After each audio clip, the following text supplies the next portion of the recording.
Up on the big screen, some students at Hilton at Island High School had the chance to take an adaptive arts theater program and work with a professional filmmaker to produce this short film. The Golden Boy, it was about like how everyone get together and was stressed out and stuff, and they had to keep pushing themselves up, keep trying, never give up. It took 6 days to make the movie, and the students worked hard, writing scripts, acting, and more. I really think it's important for the students to have an opportunity to have be integral in every single aspect of the project.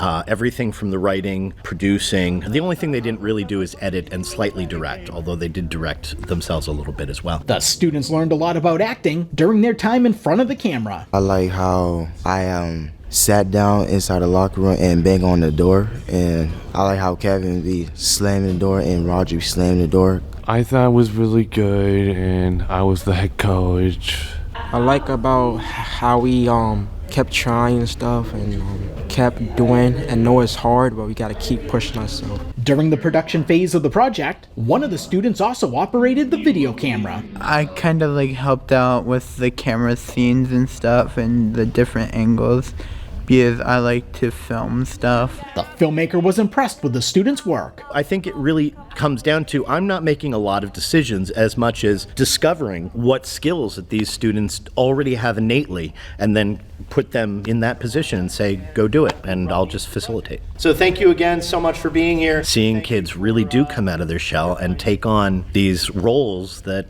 initially it's no way, no, I want none of that, and then they shine and they do an incredible job. This program is administered by the Art Center of Coastal Carolina with generous support from Arts Access SC at Hilton and Island High School, Los Beaufort County School District.